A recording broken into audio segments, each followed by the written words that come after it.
Hello and welcome back to our video updates. This is Sade and I wanted to talk today about the stimulus packages out there that are supposed to help Americans during these times.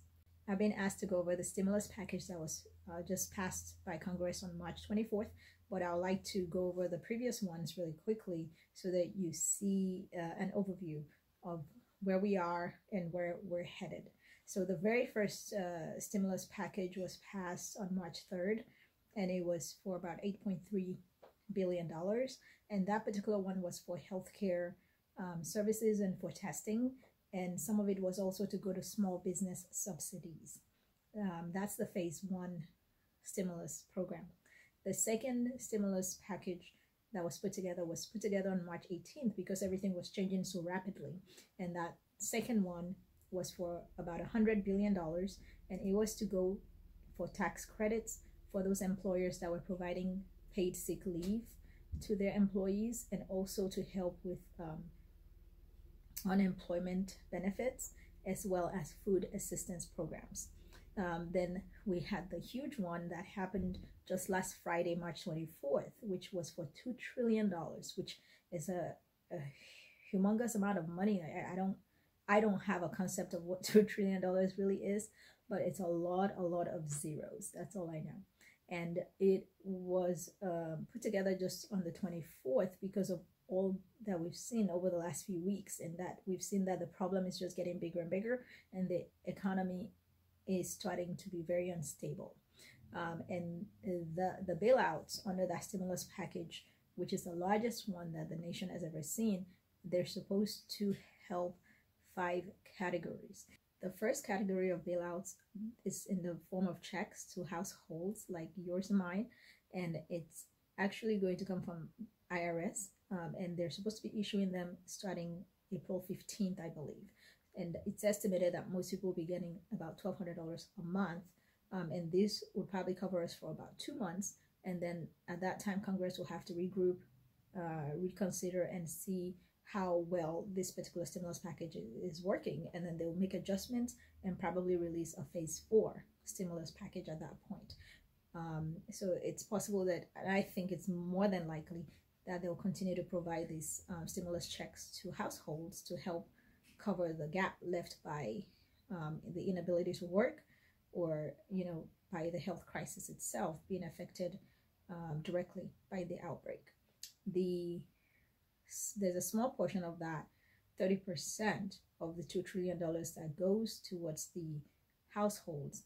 It's 30%, which is about $603.7 billion. It goes to the households, but a small portion of it is supposed to help us with our student loans as well. So just keep that in mind, and know that irs.gov is a better place to go. Even though I'm giving you an overview, don't trust everything that I say. You have to go ahead and verify from the source and make sure that you understand how the eligibility works.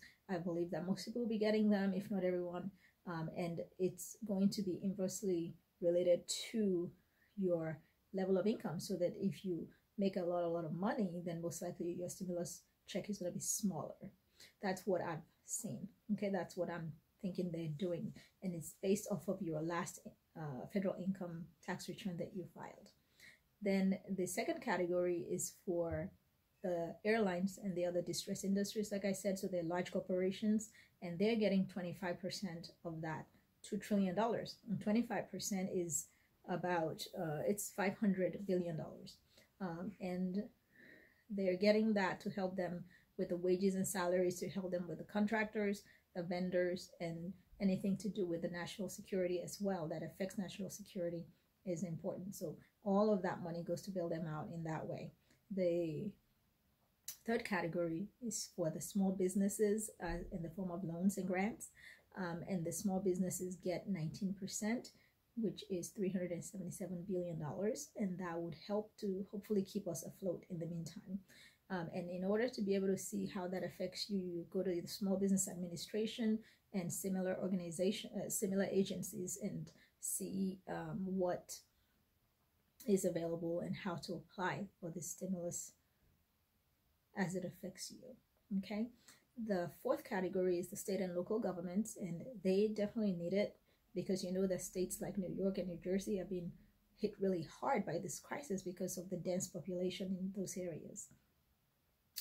All the other states are, of course, affected as well because of the public school system. And so these 17% of the $2 trillion will go to the states and local governments to help them to mount a great COVID-19 response, to keep the shelter in place policies that they're following, the guidelines that they're following, and to also be able to continue to provide for the teachers, the families, as well as some public assistance that they're providing at a local level. So that's what that's for. The 17% comes up to $339.8 billion. So that's what the states and local governments will be getting for now. And then in phase 4, which I think will be coming soon, we'll see what happens. The last category is to public services bailouts, and it's for 9% of the total $2 trillion, and that comes up to $179.5 billion. And that's supposed to go to things like hospitals, veterans, health care, as well as drugs for families that are on public assistance already, and equipment for hospitals and community care facilities, and also just equipment in general for the response services that are out there to be able to help people get to the healthcare facilities and also help them to be treated and to be tested. So all of that is covered in that category. And if you need more information, or you're a veteran or anything like that, definitely go to the veterans websites, the different agencies out there to help you, and also check with your community care centers to see what's available in order to help you. And some of that 9% is also supposed to help with the food programs that are already in existence. So there's a lot that's going on in the country right now, a lot of gaps that are being left, and the Congress is trying to come up with solutions. You know, everybody is not quite sure because they're hearing from different experts, like the economists giving them opinions, the financial industry lobbyists giving them opinions and recommendations, and then they have their own, the defense departments giving them recommendations, and they also have the private sector chipping in, and consumer advocates coming out there and lobbying and explaining what needs to be done. And so there's a lot going on and lots of decisions needing to be made. So I think there will be a phase 4 that would maybe be a little bit better, because this is all scrambling, right? We're scrambling, and they're scrambling really quickly to put something in place so that the economy doesn't tank completely. So go and do your own research, see what things you might qualify for, and apply right away, because there are lots of people that will be applying for benefits. And get in line, do what you need to do. There are extra unemployment benefits also available under this stimulus package. So I hope this video has been helpful for you.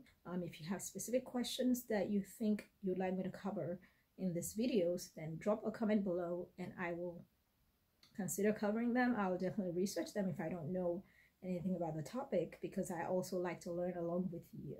And as always, if you want to get updates, just subscribe and you'll continue to get updates about what Congress is doing, about what the financial institutions are doing, about what the mortgage companies are doing, and how to protect yourself in this time and your money as well. So thanks for watching, and I'll talk to you next time.